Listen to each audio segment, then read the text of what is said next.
آپ صلی اللہ علیہ وسلم جب ہجرت فرما کر مدینہ منورہ تشریف لائے، پورے مدینے میں پہلے سے دو قبیلے آباد تھے، یہود اور نصارہ، جو اہل کتاب کہلاتے تھے، پہلے سے یہ مدینے میں موجود تھے۔ جب آپ صلی اللہ علیہ وسلم ہجرت کر کے مدینہ منورہ تشریف لائے تو پورے مدینے میں شہرت ہو گئی، چرچا ہو گیا، شور مچ گیا کہ مکے سے کوئی پیغمبر آئے۔ عبداللہ بن سلام رضی اللہ تعالیٰ جو یہودیوں کے سب سے بڑے عالم تھے، وہ کھجور کے باغ میں کام کر رہے تھے۔ کھجور کے باغ میں، وہ کہتے ہیں کہ میں کھجور کے باغ میں کام کر رہا تھا اور مجھے یہ خبر ملی کہ مکے سے کوئی پیغمبر چل کر کے اور مدینہ آئے ہوئے ہیں۔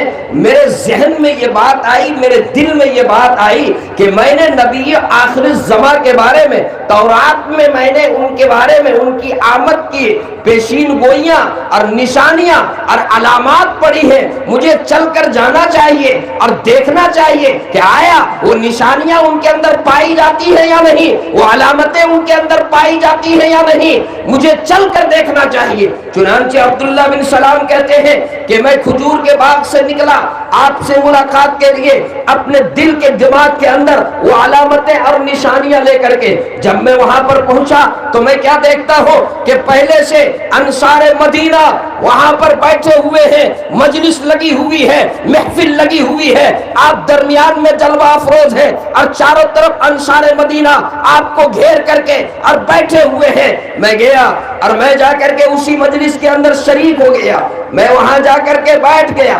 آگے کہتے ہیں کہ جو ہی میں وہاں پر پہنچا میری نگاہ آپ کے چہرے انور پہ پڑی، میری نگاہ آپ کے رخ انور پر پڑی، میں نے آپ کے چہرے انور کو دیکھا، فوراً قسم خدا کی میرے دل سے آواز آئی، ھذا الوجہ لیس بوجہ کذاب، یہ چہرہ جھوٹے کا چہرہ نہیں ہو سکتا۔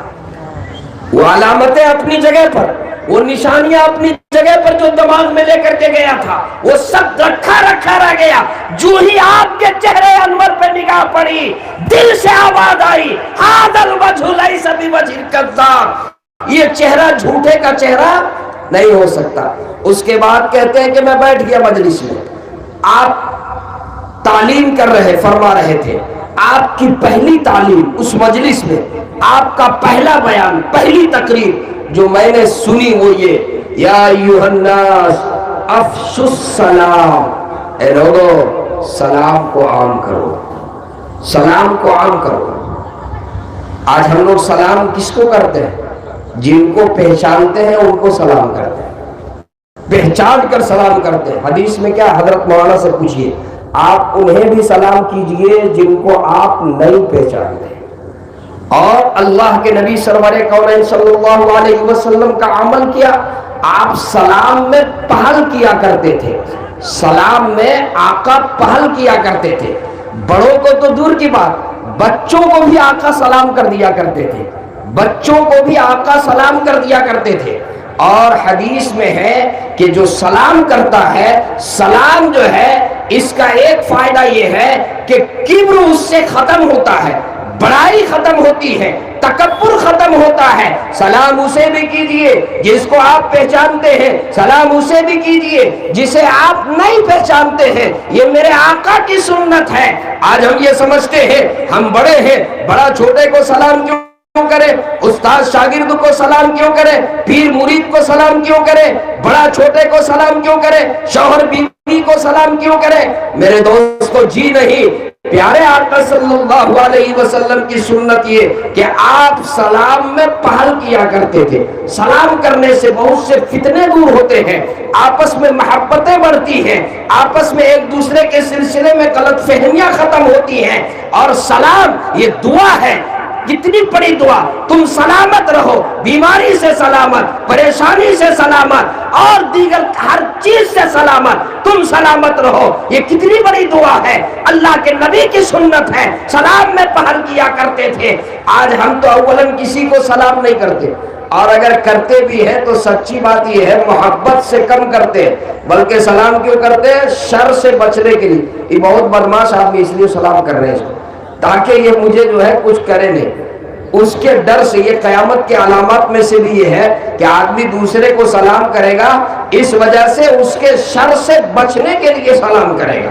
پیارے آقا صلی اللہ علیہ وسلم نے فرمایا افشوا السلام، سلام عام کرو، ہر ایک دوسرے کو سلام کرے، شوہر اپنی بیوی کو سلام کرے، گھر جائے تو سنت طریقہ یہ ہے کہ سلام کر کے داخل ہو، اپنے گھر میں سلام کر کے داخل ہو۔ پوچھتا ہوں اتنا بڑا مجمع ہے، کتنے لوگ ایسے ہیں جو گھروں میں اپنی بیویوں کو سلام کر کے داخل ہوتے ہیں؟ تو ہاں بھائی، کون کون سلام کر کے داخل ہوتے ہیں؟ ماشاءاللہ ماشاءاللہ، کچھ لوگ ہیں جو سلام کر کے داخل ہوتے ہیں، اور کچھ لوگ ڈر سے بھی ہاتھ اٹھا رہے ہیں کہ آن لائن کہیں دیکھ رہی ہوگی تو پھر خبر لے لے گی۔ ہاں، کچھ خطرے میں بھی جو ہے وہ ہاتھ اٹھا رہے ہیں۔ ماشاءاللہ دیکھیے، اس سے گھر کا ماحول اچھا ہوتا ہے۔ آپ باہر سے گھر جا رہے ہیں، آپ جو ہے سلام کر کے گھر کے اندر داخل ہوں گے، بڑی اچھی بات ہے۔ تو پہلا پیغام افشوا السلام وَأَطْعِمُوا الطَّعَامَ، غریب، یتیم، مسکین کو کھانا کھلاؤ، کھانا کھلاؤ۔ آج دیکھیے، آج اس سنت کے اوپر ہمارا عمل ہے، ہم مہمانوں کو کھانا کھلاتے ہیں۔ بہت آسان طریقہ ہے، اگر مہمان کو کھانا نہ کھلانا ہو تو آسان طریقہ ہے ممتاز صاحب کہ کھانے کے وقت چائے کے لیے پوچھیے، وقت کھانے کا ہو پوچھیے چائے پیجیے گا، اور وقت چائے کا ہو تو کھانے کے لیے پوچھیے۔ یہ بہت آسان طریقہ ہے۔ اور ایک عالم دین بیان کر رہے تھے کہ ہمارے گاؤں جہاں پڑتا تھا، وہیں جو ہے سمندر کے کنارے، ندی کے کنارے گاؤں پڑتا تھا۔ تو جب کوئی مہمان آتا تو مہمان کو بٹھا کر کے رکھتے، اور جب دریا میں کشتی آ جاتی، جس کشتی سے سوار ہو کر کے مہمان کو جانا ہے، جب کشتی تیار ہوتی تو میزبان کہتا کہ سنیے، روٹی بھی تیار ہے، کشتی بھی تیار ہے، اب آپ فیصلہ کر لیں کھانا کھانا ہے یا جانا ہے۔ جی، یہ آسان طریقہ، نہیں کھلانا ہے تو یہ ہیرا پھیری ہے۔ مہمان کو کھانا کھلائیے، غریب کو کھلائیے، یتیم کو کھلائیے، مسکین کو کھلائیے، مسافر کو کھلائیے، علماء کو اپنے دسترخوان پہ بلائیے، صلحاء کو اپنے دسترخوان پہ بلائیے۔ حدیث میں ہے کہ تمہارے کھانے میں، تمہارے دسترخوان میں اگر پرہیزگار آدمی بیٹھے، اگر متقی آدمی بیٹھے، یہ اس بات کی علامت ہے کہ تمہاری رزق حلال ہے، تمہاری کمائی حلال کی ہے۔ اگر تمہارے کھانے میں متقی آدمی بیٹھے، پرہیزگار آدمی تمہارے دسترخوان پر بیٹھے، اس لیے میرے بھائیوں، نیک لوگوں کو اپنے دسترخوان پہ بٹھائیے، علماء کو دعوت دیجئے، صلحاء کو دعوت دیجئے، بزرگوں کو اپنے دسترخوان پہ بٹھائیے، اس کی بڑی فضیلت ہے۔ اور غریب، بیوہ، یتیم، مسکینوں کو اپنے دسترخوان پہ موقع دیجئے۔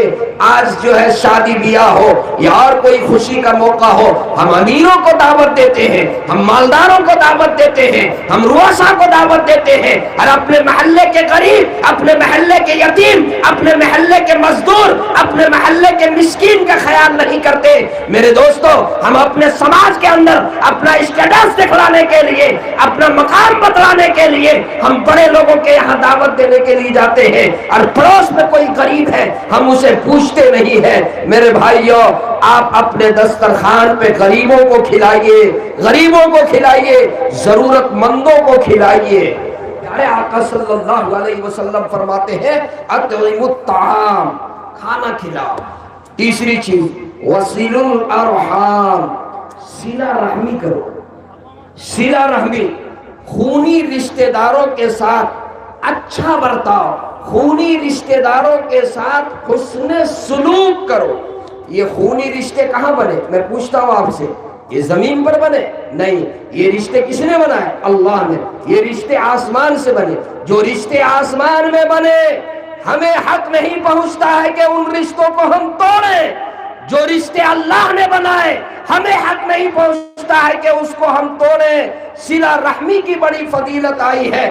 بعض آدمی کہتے ہیں کہ مولانا صاحب، میرے 4 بھائی، 2 بھائی مجھے سلام کرتا ہے، میری شادی میں آتا ہے، میرے غم میں شریک ہوتا ہے، میرے گھر آتا ہے، میں بھی اس کو سلام کرتا ہوں، میں بھی اس کی خوشی میں جاتا ہوں، میں بھی اس کے غم میں جاتا ہوں، میں بھی اس کو پوچھتا ہوں۔ اور 2 بھائی ایسا ہے جو نہ مجھے سلام کرتا، نہ میری خوشی میں شریک ہوتا، نہ میرے غم میں شریک ہوتا، وہ نہیں آتا تو میں بھی نہیں جاتا۔ سن لیجیے، علماء کی موجودگی میں وضاحت کر رہا ہوں، اس کا نام صلہ رحمی نہیں ہے۔ آپ کو وہ سلام کرے آپ اس کو سلام کیجئے، وہ آپ کی خوشی میں آئے آپ اس کی خوشی میں جائیے، وہ آپ کی شادی میں شرکت کرے آپ اس کی شادی میں شرکت کیجئے، وہ آپ کے غم میں شریک آپ اس کے غم میں شریک۔ اس کو صلہ رحمی نہیں کہتے ہیں، یہ تو بدلہ ہے۔ ارے صلہ رحمی یہ ہے، وہ آپ کو سلام نہیں کرتا آپ اسے سلام کیجئے، وہ آپ کے یہاں نہیں آتا آپ اس کے یہاں جائیے، وہ آپ کی خوشی میں شریک نہیں ہوتا آپ اس کی خوشی میں شرکت کیجئے۔ اس کو کہتے ہیں صلہ رحمی۔ اور سنیے، میں ایک حدیث بتا کر کے جاؤں، صلہ رحمی کی کتنی بڑی فضیلت ہے۔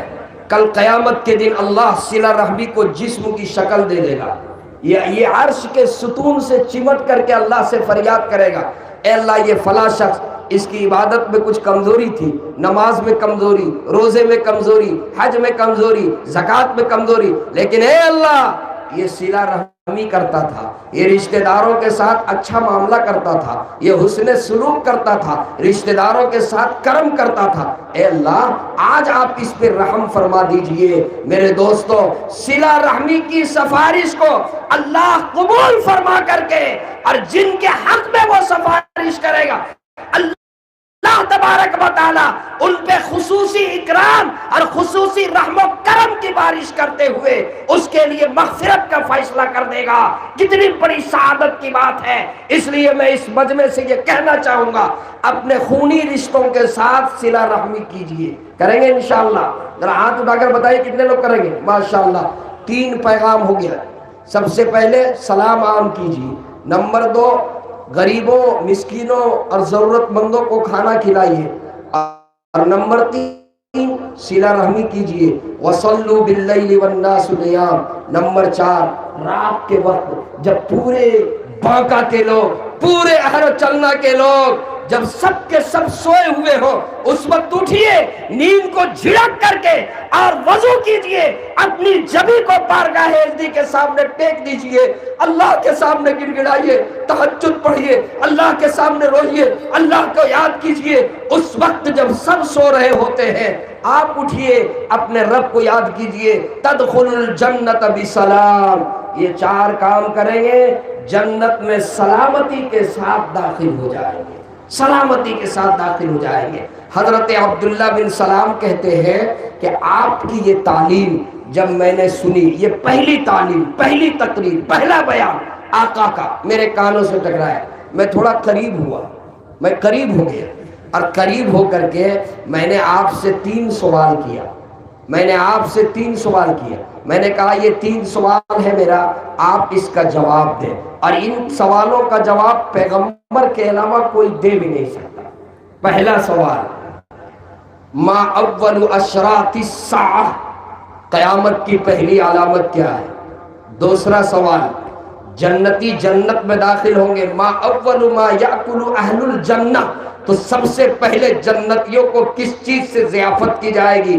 جنت میں پہلا کھانا، پہلی نعمت کیا ملے گی؟ اور تیسرا سوال، بعض بچے باپ کی شکل اختیار کر لیتے ہیں اور بعض بچے ماں کی شکل اختیار کر لیتے ہیں، اس کی وجہ کیا ہوتی ہے؟ بچہ باپ کی شکل کیسے اختیار کر لیتا ہے اور بعض بچے ماں کی طرف کیسے چلے جاتے ہیں؟ یہ 3 سوال، اس کا جواب جو ہی انہوں نے کہا، پیارے آقا صلی اللہ علیہ وسلم نے فرمایا، اتانی جبرائیل واخبرنی آنفا، ابھی جبرائیل امین آئے اور انہوں نے میرے 3 سوال کا، تیرے 3 سوال کا جواب دیا۔ جب جبرائیل امین کا نام پیارے آقا صلی اللہ علیہ وسلم نے لیا تو عبداللہ بن سلام کہنے لگے وہ تو ہم لوگوں کے سب سے بڑے دشمن، چونکہ یہودیوں کے آگے یہ تو سب سے بڑے دشمن ہیں ہمارے، جن کا آپ نام لے رہے ہیں۔ قرآن میں بھی قل من کان عدوا لجبریل، یہ لوگ کہتے تھے کہ اگر وحی لے کر میکائیل اور اسرافیل آتے تو ہم لوگ ایمان لے آتے، اتنی سخت ان کو ان سے دشمنی تھی۔ بہرکیف 3 سوال کا جواب آقا نے دیا۔ پہلا سوال، ما اول اشراط الساعہ، قیامت کی پہلی علامت، آقا نے فرمایا قیامت کی پہلی علامت مشرق سے اٹھے گی، یشرع من المشرق الى المغرب، مشرق سے اٹھے گی اور مغرب تک کے وہاں کے لوگوں کو ہانک کر مغرب لے جائے گی۔ مشرق سے اٹھے گی، وہاں جو لوگ جمع ہوں گے اسے ہانک کر کے اور مغرب لے جائے گی، یہ قیامت کی پہلی علامت۔ دوسرا سوال کہ جنتیوں کو سب سے پہلے کس چیز سے ضیافت ہوگی؟ جنت میں سب سے پہلا کھانا مچھلی کے کلیجے کے اوپر میں جو حصہ پڑا ہوا ہوتا ہے اس سے جنتیوں کی ضیافت ہوگی۔